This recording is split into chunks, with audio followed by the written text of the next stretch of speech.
that Warrior Ale are you gonna get? Probably just one because they open at 5. Oh, So well, that's ridiculous. yeah. They followed us. See if they'll uh, let you in to get a growler early. Oh my goodness.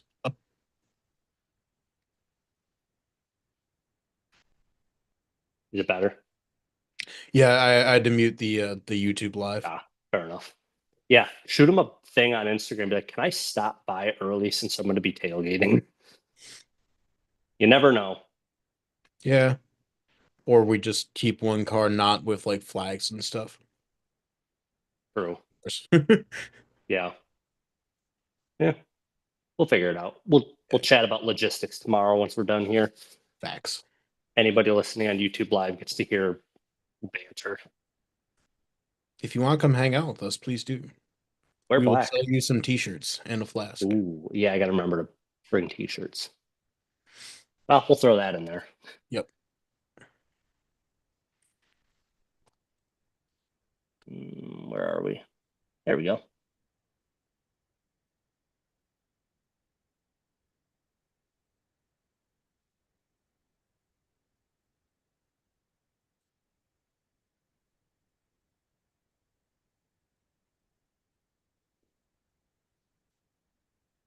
Okay. Nope. My favorite thing about this is under episode 101, it starts at the letter F. Oh, It does. And I can't feel like start back at A. Well, whatever. I don't care that much. There, whatever. Good enough. Actually, come to think of it, we're tabbed over one. Turns out I do care a little bit. I'm sorry, Sangster.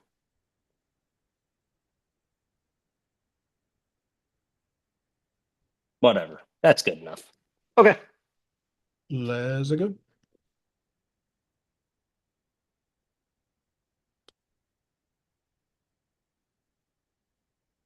Hello and welcome to the Warrior House podcast, where Warrior Pride lives. I'm your host, Ryan Rangar, joined by my co-host, Mike Sangster. Thanks for joining us on episode 101 of the Warrior House podcast. That's your favorite station, Sangster, isn't it? Yeah. Well, now that 89X is coming back to a rock, that should be interesting. We'll see what they're doing. I'm not gonna lie, I'm pretty partial now to the Sirius Octane and Turbo though over 101. I I listened to it a lot like 10 years ago, and they still play the same stuff, believe it or not.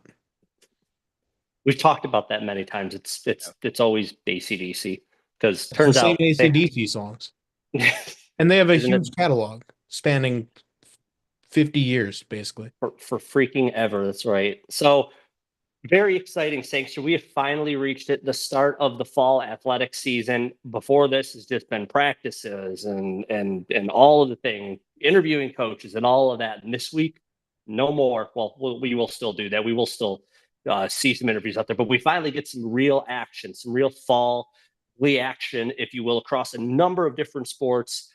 Of course, how can we not mention football? It is the height of fall sports, really anywhere, but especially here in Michigan, especially here in Southeast Michigan.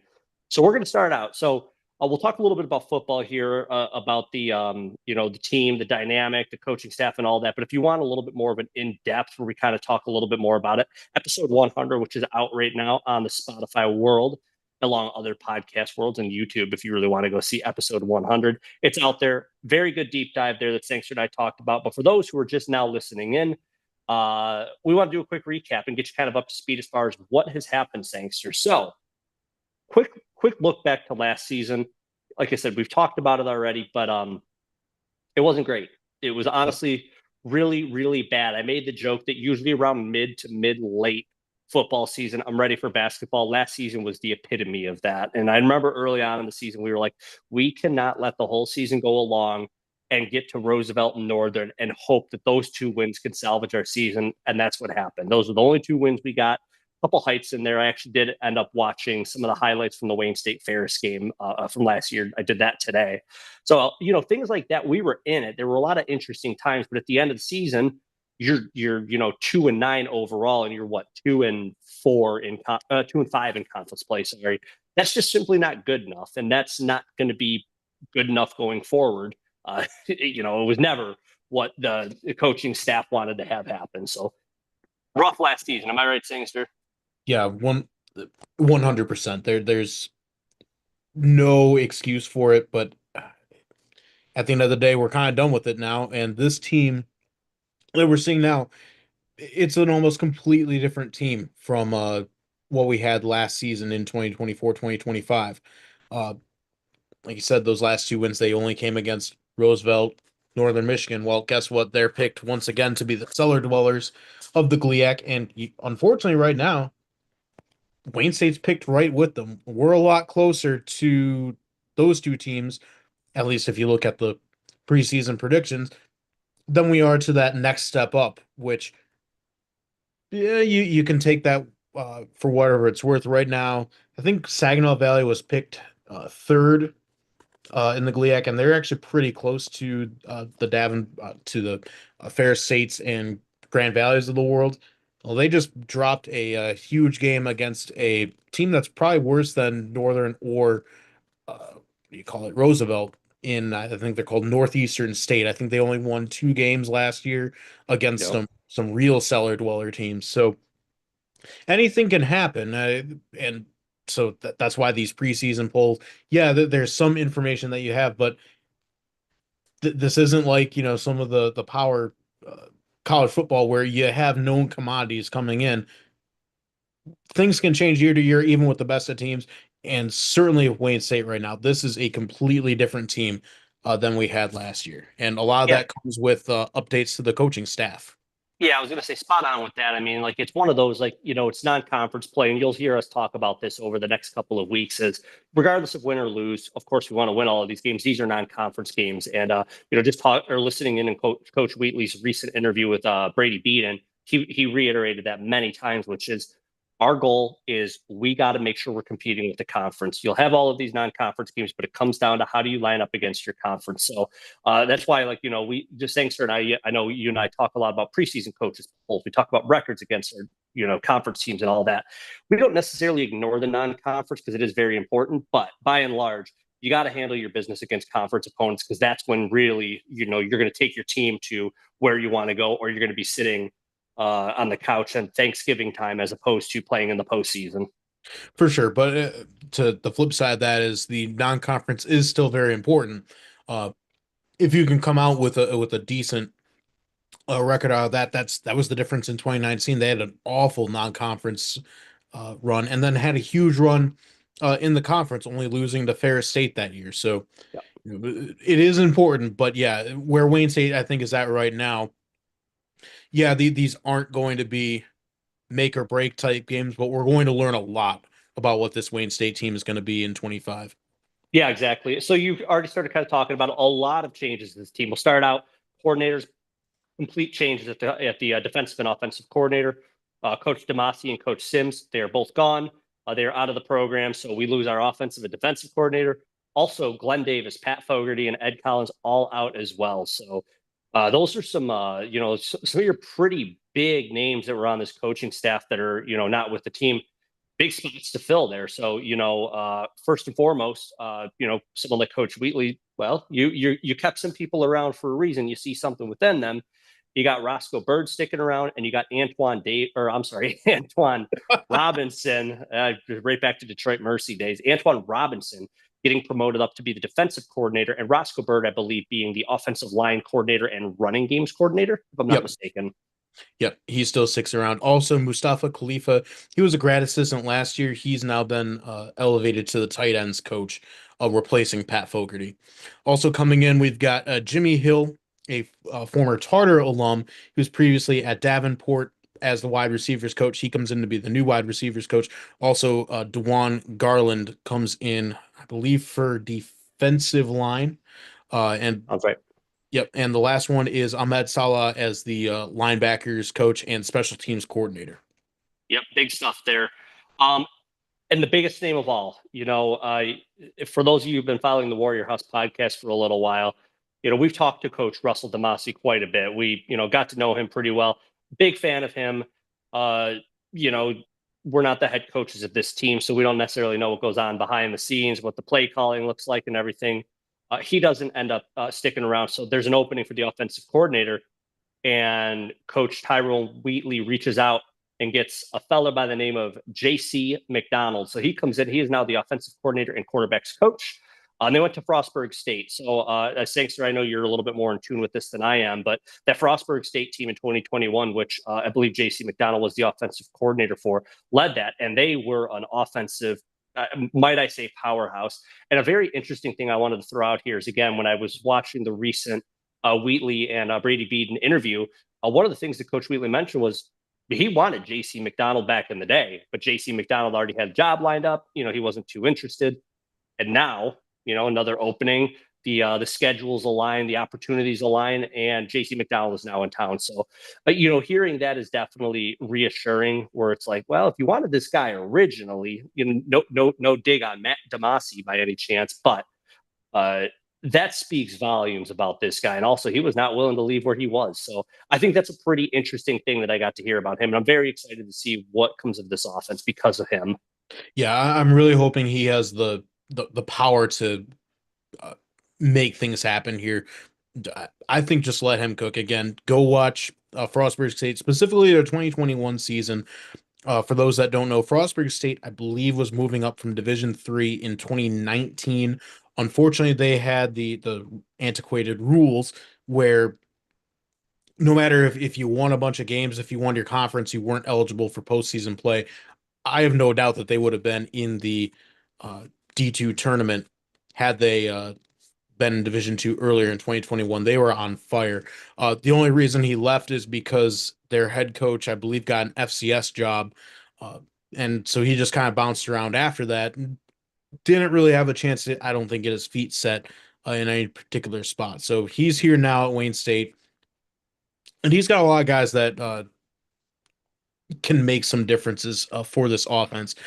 Looking at some transfers and some new names, we'll start at quarterback, and we'd be here all day if we looked at every single transfer that came in. But according to the game notes, we're going to start out, even though I have him way at the bottom here. Braden Seary, he is a transfer from, he had a couple JUCO stops and had a redshirt year at Utah State. Go Aggies all the way. He looks like he's going to be the starter for game one, according to the game notes. Now, we have had some trickeration in the past couple of years with those game notes as to who's going to be starting. But right now, he is penciled in as a starter, and that kind of makes sense. He has the most experience, I think, out of any quarterback in the room right now.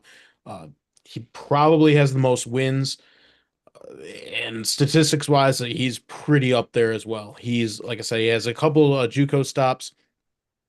He's also 25, I believe. 25. Yeah. Might have had a couple of years off between high school and college, so definitely an elder guy. We're 30, so don't take it any particular way, but a mature There you gentleman go. in the locker room. That's going to be a big force for these guys. Also, Might I add really quick on the Braden yes. Seary thing? I'm still upset that he cannot figure out a way to ship us on dry ice a bunch of Aggie Blue Mint ice cream. Because if you've ever had it, it's the best ice cream that there is in the world. Still upset about that. It's a Utah State Creamery thing for those who don't know. But I won't hold it against him as long as he goes out there and throws darts all over the field against the upcoming opponent. So anyway, No, thanks. I cut you off. Go ahead. no, you're good.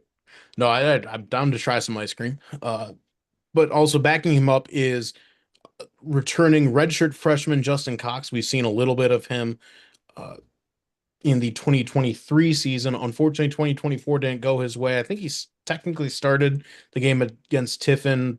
They swapped him out for Champion Edwards, who is still looking to be a force here, even though he's not listed on the 1 and 2 depth chart right now.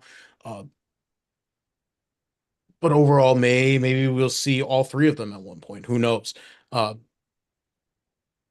Also behind him, we do have a couple more transfers. Carson Crehan, he was another JUCO transfer. He was a redshirt freshman at FCS North Alabama. Unfortunately, he hasn't played in many games due to injuries. And then finally, we have at quarterback also Mikael Brooker, also again a JUCO transfer. He's played in a bunch of games, but he might have been coming off the bench. I think he is definitely a running quarterback. He averages about 8 yards per carry. So again, maybe are there some packages here where we've got Braden looking to pass the ball. We've got a guy like Mikael going to run it. Maybe have both of them at the same time. I don't know what we're going to see, but I looking at the game notes as well. I don't know if you've seen this, Ryan. There might be some trickeration going on. We have a starting fullback Yeah, I as did well. see that. Yeah. So I'm going to be very interested to see what kind of offense we're going to be running here at Wayne State. Well, Uh, another thing to think about is like yeah. you think about a guy like Champion Edwards, who was a starting quarterback last year, love him or hate him, man, he was a very exciting quarterback at some times. I have a hard time believing that he's not going to have some sort of impact within this team. And again, as we're talking about this trickeration, there's a chance that he's out there running, not at the quarterback position. Maybe he's running as a running back. He kind of the way that he would just operate. So, who Yep. knows? AC McDonald's, we talk about it, like he's got some experience and he's run some offenses that I'm sure have run some just absolutely bizarre looking plays here and there. Who knows what he has up his sleeve? I'm sure it's not going to be run the ball 3 straight downs up the gut and then punt the ball away. I think it's going to be a lot more than, uh, you know, I think there's going to be a lot of excitement in there. Yeah. And that's not to say that there isn't excitement with option teams. I've started to learn to appreciate it a lot more than I did a couple of years ago, Sure. especially going against it in the college football video games. Uh, but I think the biggest message that you're sending is by having Braden and Justin listed as your number one and number two quarterbacks. I think that passing the ball is definitely back on the menu for this team. And that also goes to show in your team captains. On the offensive side of the ball, and this will go along with the rest of some of these transfers that I wanted to highlight. Wide receiver Angel Carrillo, he comes in as a transfer from Livingstone College, another D2 school.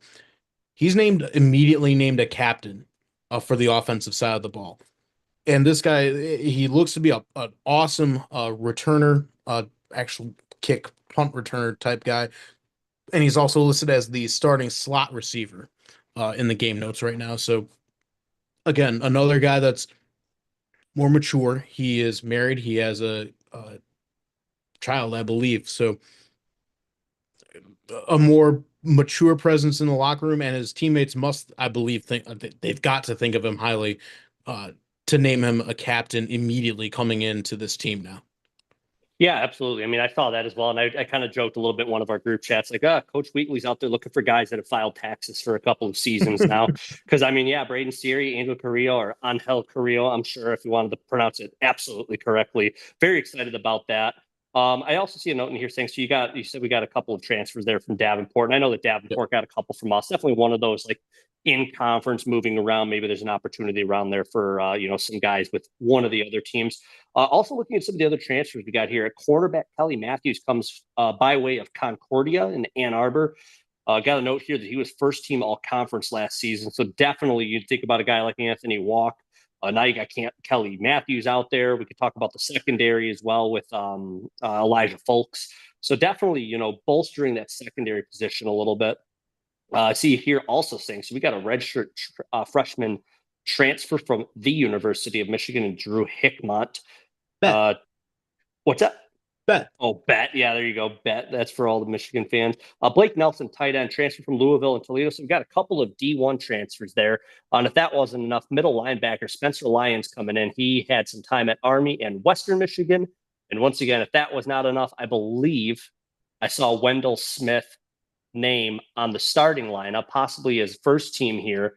That comes as a transfer from Eastern Michigan University. So, this team really, his coaching staff really went out and looked for guys that, maybe they weren't getting as much playing time as they wanted with the teams they were at. But man, you reached out to some D1 schools and said, we got you. Come on in here. We got some guys in there. I already mentioned Elijah Folks is there. I know Jaden Acker returns for this team. So there's some big names on defense. Bolster it up with some guys that got some experience, that got some looks coming out of high school, and that leads to a little bit of excitement there. Yeah, definitely some guys coming back on defense that have been around, like you said. Elijah Folks, Anthony Walk comes back, Clifton Buchanan on the line. We got Jay Nacker at end. Will Fenema at the rush end. Some guys that we've seen before, and some guys mixed in here that maybe we haven't. Logan McGraw doesn't look familiar right now. Roshan McGee is a name I've seen before. I don't know how many starts he's had in the past. And I think that Justin Austin might be another transfer as well. So there's a mix definitely on the defense of guys that have been around this program for a long time, some guys transferring in. Again, the biggest question here is going to be on the offense. And there are still some questions at the offensive line. Returners, we know that we've got Ricardo Warman, Jaden Lewin, Will Edwards, Ethan Gates, guys that have been around. New transfer, Sherrod Green is listed as a starting left guard. And then we have some guys that haven't seen as much time backing them up. But I believe on the roster, we've got 13 offensive linemen.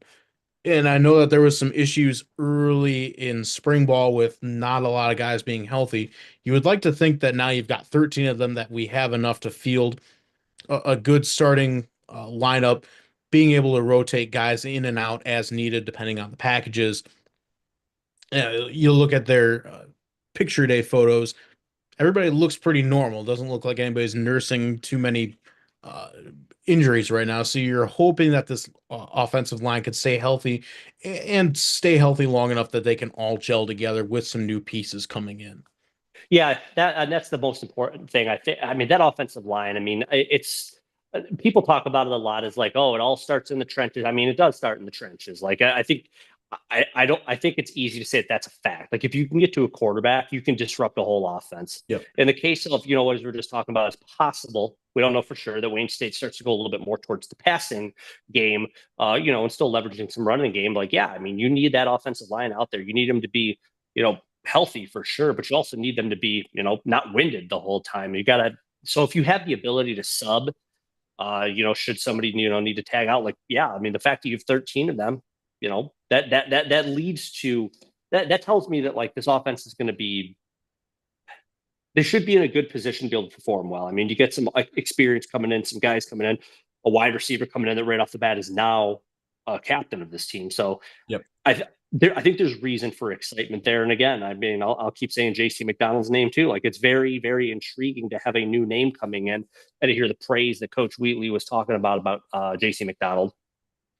Yeah, and I think the least surprising position on this team right now is the tight end position. Nick Osis comes back for his senior year. Two-year letter winner, 6'4", 256. He's definitely your number one tight end. He's listed as such on the game notes. I'd like to see some big things from him this year. Last year he had a pretty nice season as well. Had not as many catches as I thought he did, about 4 for 44 yards, probably crucial yards, a long of 21 yard reception. Hopefully we get to see a little more of him and his pass catching ability, but definitely in there as an experienced blocker as well for these guys. 100%. So very excited. At time of recording, it is September 3rd, which means by the time this episode comes out, hopefully you're listening to this. Hopefully, if you're driving in for the game, maybe you make it to, your something that you do, part of your game day experiences, listening to the Warrior House podcast. I know a number of people have mentioned that that's what they do, driving in from Wisconsin, driving in from Illinois. Very exciting. I love it if we can be part of your pregame ritual, if you will. So, Saints, let's talk about, what does this season mean? And I don't think we can talk about this season without focusing on what does this mean for Coach Tyrone Wheatley. I mean, we're going into season 3. We've talked about a number of players not returning, new guys coming in, freshmen we're relying on. And now after this last season, we have a complete shift in a lot of the staff. I mean, I don't know exactly the percentage of staff that got, flipped, but it seems like most Majority. guys on staff hold a different position than they did last year. I think there might be one or two coaches that hold the same position. So what does this season mean for head coach Tyrone Wheatley? For me, this is make or break. I mean, I'm going to put it as blunt as possible. This is really that year. We've stuck around with him 2 years now. Things have not the record has not improved. Conference winnings have not improved. I personally need to see that Wayne State's in that second tier of the GLIAC. So Ferris and Grand Valley, I have no reason to believe that they're going to slow down. coaches poll has no reason to think that they're going to slow down, and the D2 rankings have no reason to think that they're going to slow down. So, they're going to remain in that first tier. It is yet to be seen if Saginaw Valley or Davenport is really going to compete with those two teams. We'll have to see. But if possible, or if it comes down to that and those make up that first tier, so be it. But that means that your tier after that includes Michigan Tech, either Saginaw Valley and Davenport, and possibly Wayne State. I mean, last year, Wayne State was in like that 2.5 third tier. We weren't down with Roosevelt and Northern, but we weren't up with the others. We weren't playing ball with them. So we need to be playing ball with that group this year. And that probably means that we're looking at, a 5-6, a 6-5 season. Not necessarily wanted to put like a record on it, but that's likely what it means that this season for me would have to come down to. And the last thing that I'll say, and I'll get your thoughts, Sangster, is we can put to rest the talk about returning production, the talk about inexperience. I think we have experience. Seeing the turnover in coaching staff tells me that like production is out the window on the coaching staff. We can't say we didn't return the same coaches. Like, no, we bring in guys that know ball, that know how to put a game plan together, know how to prepare the players for game day. That's what that means to me. And if we're not returning the same amount of production from last year, again, putting it a little bit bluntly, I don't know if I really want to return a lot of production from last season. I mean, I want to like increase things. So whether that means getting more out of the guys that we do have, or putting some of our players in a better position, or bringing in that experience from JUCO, from D1 schools, whatever it needs to be, I'll take that. Like, that's what it comes down to. So to me, to wrap it up, second tier of GLIAC, no more excuses around production. And you got the staff in place. You're in position now to really, the bar can't go much lower. Right. We really are in a position now to like only go up from here. Yeah, I don't think we're wildly apart on what this season means for this entire program. Really, no pressure at all. But it is make or break time. Uh, right now, everybody in the GLIAC and even in the forums and such like that, they think of Wayne State in the same bracket as that Roosevelt and Northern Michigan. Now, Northern Michigan has, at least in one game, has looked improved dramatically Yep. over the past couple of seasons. So we'll see what they can bring this year. Haven't had an opportunity to see Roosevelt play yet. But at the same time, last season, we were in games with teams like Michigan Tech, Davenport. I distinctly remember we were at least trying to sweat this one out at Michigan Tech when we went up. We were having a great first half against Davenport.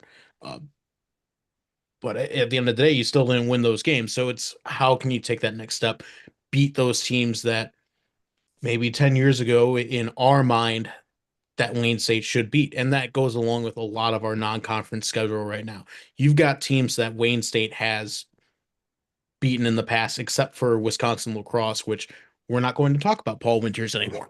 But we have beaten Tiffin in the past. We've beaten Finley in the past. We've beaten Quincy in the past. That was Tyrone Wheatley's first win at Wayne State.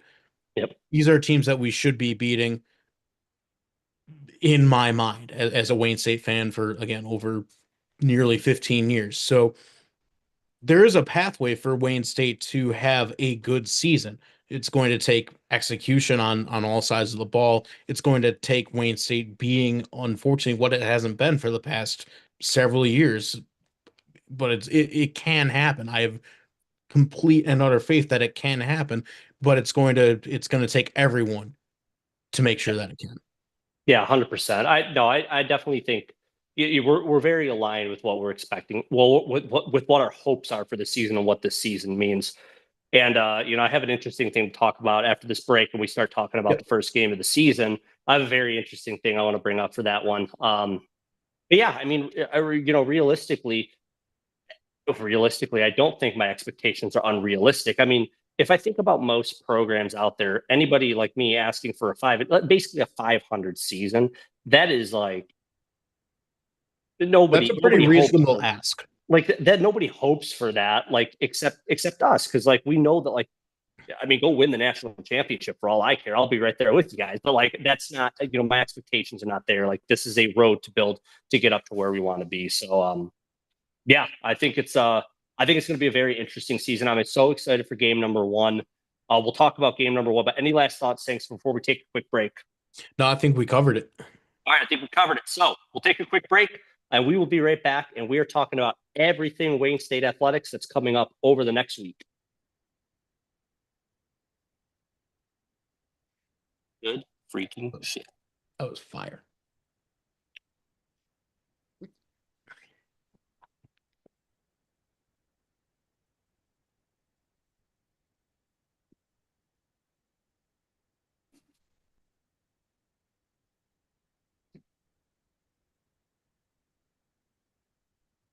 Ooh.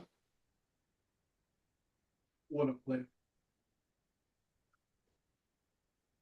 Roar Brewing has invited us to be collaborators on their post. Oh.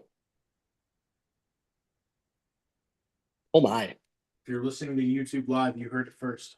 So Roar Brewing Company in Detroit. So it used to be where Nain Rouge Brewing is, and it's right by the what is it, the Barcade. Yep. Barcade Detroit. They just posted that Warriors, if you show your one card on September 3rd or 4th, you get $5 off a growler fill, and you get $10 off of a keg for the Golden Warrior Lager. To my knowledge, the first Wayne State craft inspired craft beer ever. I can't think of another one that was ever released. Yeah, not that was like not made by somebody. So yes, you must call or direct message them to pre-order a keg, which always plan to get a keg way in advance. Don't just show up and ask for a keg. But like $5 off a growler fill is pretty sweet. They take alumni one cards. Probably. If we show up and say we're the Warrior House, they tagged us in the post. I do have my G1 card. I just don't know where it is. Honestly, we could probably go in and update the caption to say if you're a student or with the Warrior House. That's amazing. Yeah, that's getting reposted.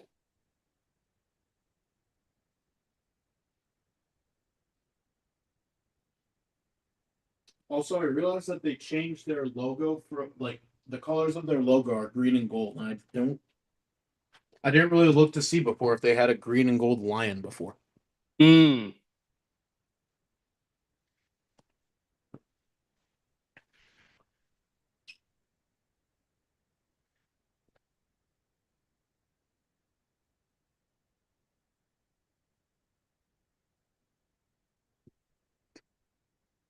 Yeah, we're gonna need a card available to go pick up a growler, definitely. I just sent them a message on Instagram. Sweet. All right. Cool, man. Let's get this second half rolling. I'm ready. Once I find it. There we go.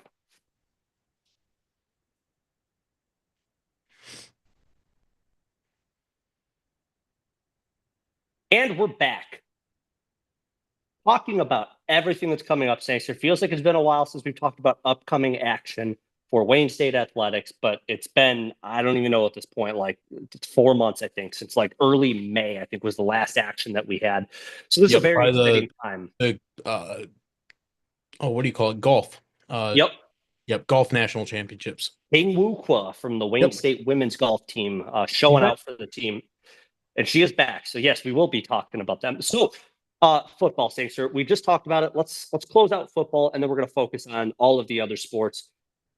Football starts out Thursday, September 4th, 6 p.m., Tom Adams Field. We are taking on Tiffin right here at home in Midtown Detroit, Michigan.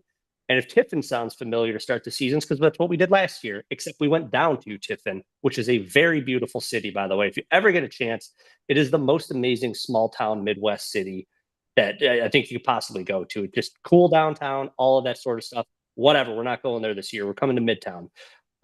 That game, terrible first three quarters. To basically put Wayne State out of it.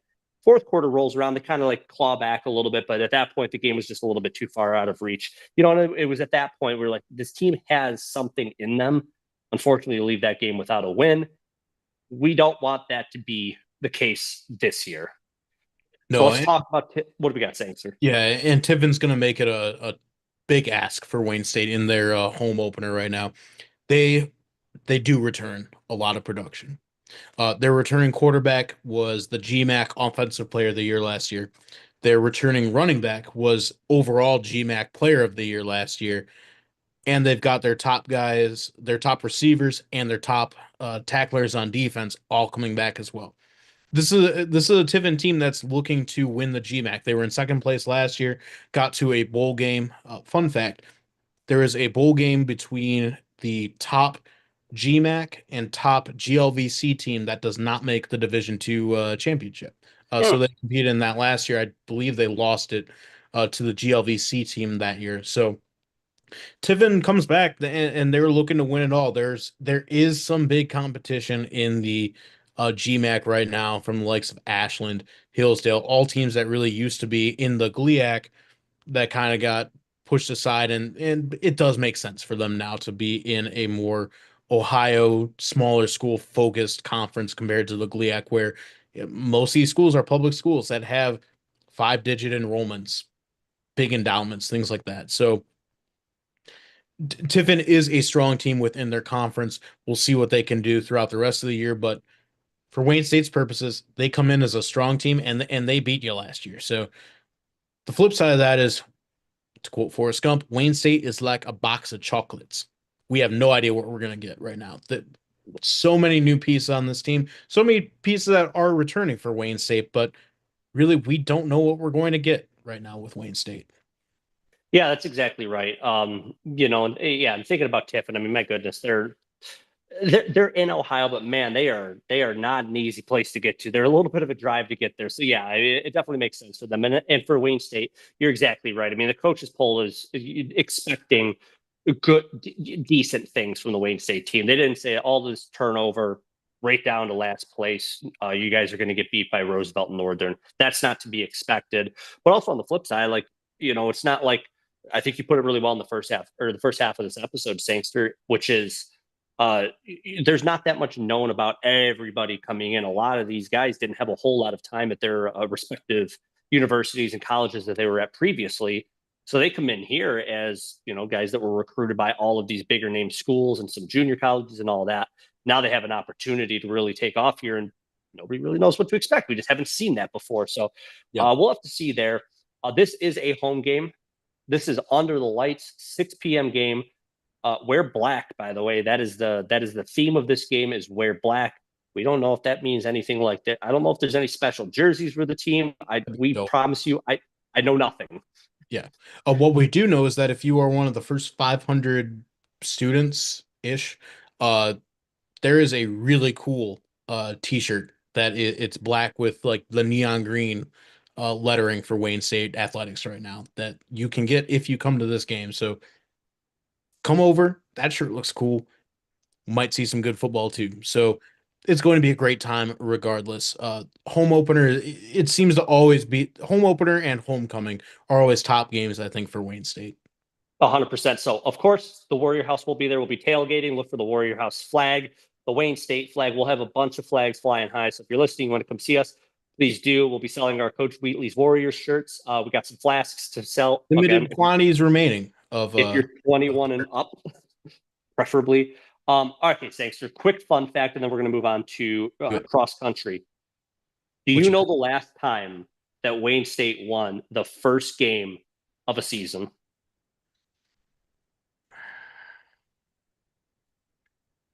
Gosh. Well, not to be rude, not definitely not the past 5 years, definitely not 2019. Was it 20? Oh, I think it was 2018 at Walsh. I think we went and it was the freshly rebuilt Tom Benson Stadium. So you are correct. It was Yes. 2018. It was against Walsh, but it was at Tom Adams Field by a Oh, final score of 31 to nothing. That there we is the go. last time that Wayne State started out the season on the right foot with a W. I don't know if you know So the if foot you do the math like I do. That was 7 years ago. It is time to change that. We I think we can take on Tiffin. We're at home. a lot of new unknowns for this team. As unknown as it is for us, guess what? It's unknown for Tiffin too. They haven't seen what we're going to throw at them because we haven't even seen what we're going to throw at them. So all of that leads to be very exciting. But all that to be said, yes, Sangster, 7 years, been a while. Yeah, that Ryan out here with the usual Sangster fun facts. That's pretty impressive. I like it. Yes, I looked at the box score now. I do recall that game. Recall that in 2017, also Wayne State was also a Wayne State win at Walsh at the new Tom Benson Stadium that Wayne State also pretty much blew out Walsh 28-9. So I was close. I was off by a year. Definitely had the same opponent though. The counterpoint is that 2018 season was Como State DC not good. So yes, we do want. I definitely want to see Wayne State start out on a awesome foot by winning this game against Tiffin. It's not going to be the end of the world if we lose, but it is a huge opportunity right now for Wayne State to win at home.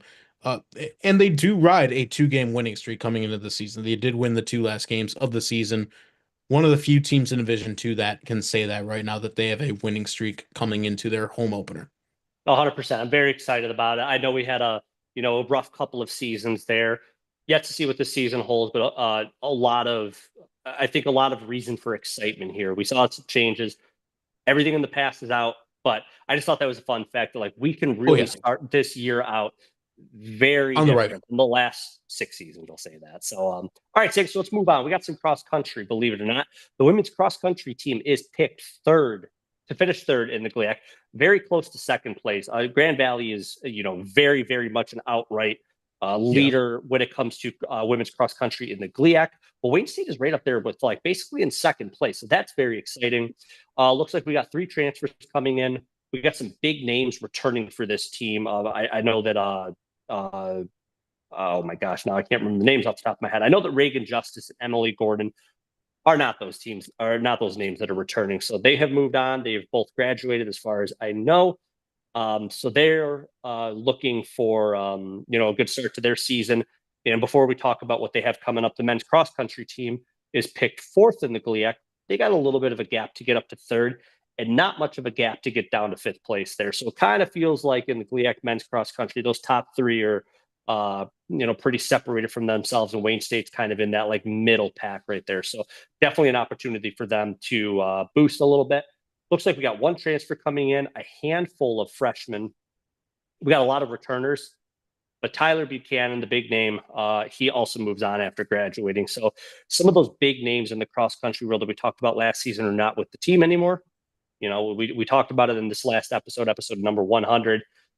This happens in college athletics. One of your star big name athletes moves on. Doesn't mean the program stops. This means next person to step in. There's more opportunity. Make your name for yourself. Become a leader of this team. So, cross country, they are heading to the Hillsdale Invitational, both our men's and women's team, and that's where they're going to be starting their season, Sangster. Yeah, they're heading out to Hillsdale right now. I was just happening to look at the cross country rosters right now.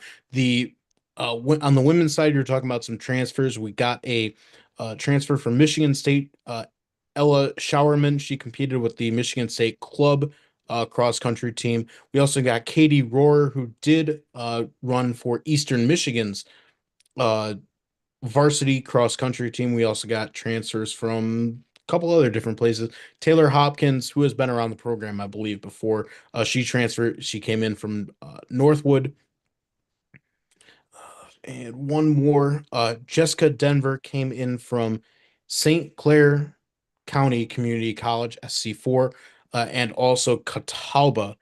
And she ran with Wayne State last year as well. So, correction, she ran the indoor series with Wayne State last year. She did not compete in cross country last year. She is now listed on the cross country team. So some new faces running for Wayne State on the women's side and likewise on the men's side right now. You said we've got a 1 transfer coming in. Glenn Davis, he also ran for St. Clair County Community College SC4. And he also ran for Spring Arbor. Let's see if he competed. Yeah, likewise, he competed in cross country last year. Last year he was in the NIAA national championships in cross country as well. So big opportunity for him here at Wayne State to compete with some guys that have been on the roster for a bit.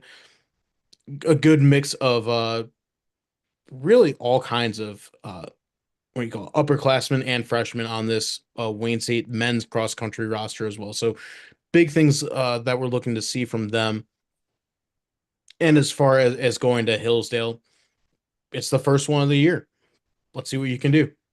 Yeah, we're going to see what kind of numbers these athletes on the cross country teams can put up. Because, yeah, I mean, cross country season, it's one of those that's over before you know it. It feels like it goes so fast, because realistically, you're looking at some 3Ks and some 5K runs, and, and that's really it. So it moves fast, literally, and they do. So it'll be very exciting to see who some of those names are, see if there's some new transfers and all that that come onto the scene, and we start talking a little bit more about them.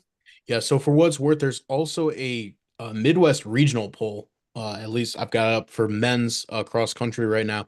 Wayne State is tabbed seventh out of 10th, out of 10 different spots for this Midwest region. Obviously, number one right now is unfortunately Grand Valley. You got Lewis, Cedarville, Walsh, Parkside, Southwest Baptist, who is in the GLVC, Wayne State in the GLIAC, Findlay, Saginaw Valley, and Michigan Tech. So Wayne State is right up there in the Midwest region on the women's side. If I can get it pulled up very fast. My computer wants to be fast. If there's a Midwest regional poll there, I would like to think that they likewise would have a what do you call it? Good showing. I don't see that right now, but like you said, this Wayne State women's track what do you call it? Cross Cross country country. squad is looking to be a force in the GLIAC right now. So Yep. they should compete well. I think that this Hillsdale Invitational, it's going to be folks that you're going to see throughout the season. I did just find it now.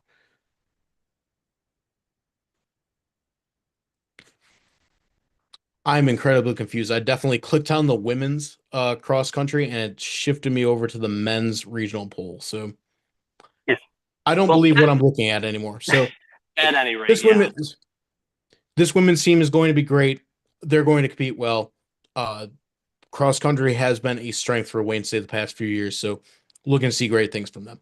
Yep, absolutely. So we'll definitely mention some names, next week when we recap what has happened over the last week. But Yep. with that saying, sir, I think a very intriguing team for Wayne State, especially this fall season, in addition to the following that football has and all of that, volleyball. My goodness, this Wayne State volleyball team is picked to finish third in the GLIAC. There is a bit of a gap between the top two and Wayne State. So, the top two, I think in this case, are Grand Valley and Ferris State. They're expected to be the two best in the GLIAC, but Wayne State is there confidently in third place. So that tells me that, we're a podium that works. Well, we're definitely expected to be a podium finish team. We'll have a little bit of a, uphill battle if we want to get into that second place or, take down number one there. But there's reason to be optimistic about this team. Kayla Giroux, Katie Smith, and Leia Baldwin all return. Why do I mention those names? Well, they made up three of the top five scorers for the Wayne State team last season. So, they were getting the most minutes, sets, points, what have you, for this Wayne State volleyball team.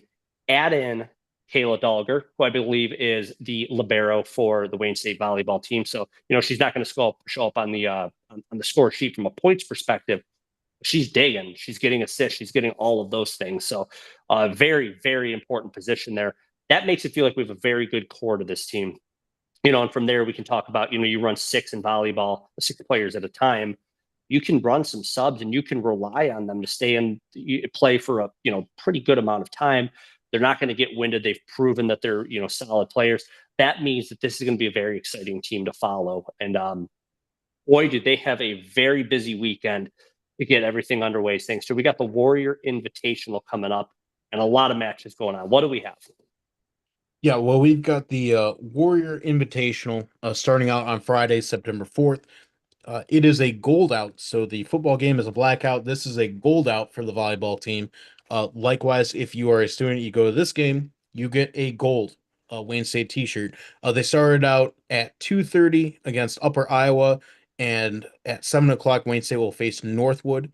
And then on Saturday, September 5th, Wayne State will be facing Cedarville at 12:30 and facing Winona State at 5 o'clock. All teams in the Midwest region. Big opportunity for Wayne State right now. Conference play hasn't started yet, but getting wins against these Midwest region teams only helps your seeding if and when uh, this Wayne State team makes the hopefully NCAA tournament for volleyball.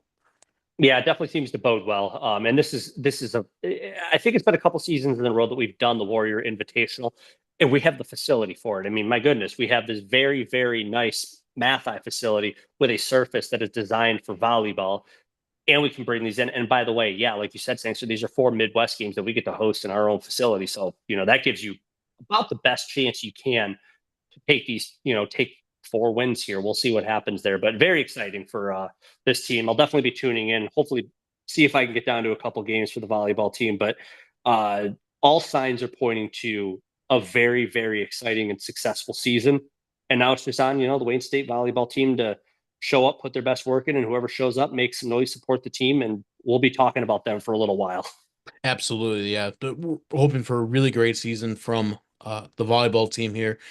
And if everything goes their way, I think they can make some big noise in the GLIAC right now. Yep, absolutely. So next up, we got the sport that we have taken up, but are definitely not good at. Definitely cannot compete with our Wayne State student athletes here. It is the men's and women's golf teams. They have some early fall, late summer matches coming up already. On the men's side, they've got 4 new freshmen and a transfer again from St. Clair County Community College, SC4. Very young team coming in. They've lost big time guys, Josh DiCarlo, Tyler Hooterbees, Ian Smith, and Luke Warnock.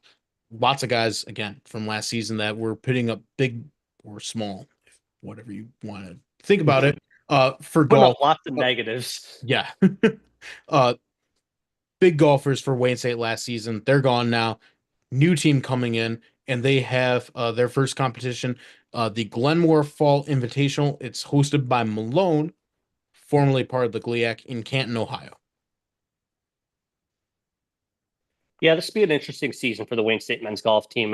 Losing that many Your guys entire that you lineup, relied basically. on, Yes. it's definitely pretty tough. And I mean, there's reason to be not concerned. I mean, we talked about it. I mean, well, you met Mike Horn, and he, unfortunately had to watch us try to drive off the tee on a par 4. Did not go well, but Well, we got some sick putter covers from him. that is true. But this team has a track record of being very good, and there's a reason being. They recruit very well. They practice very well. They practice at TPC Michigan, which, while It's very I'm difficult. a terrible golfer to begin with, I can confirm that I am the most terrible at TPC Michigan because it's very difficult.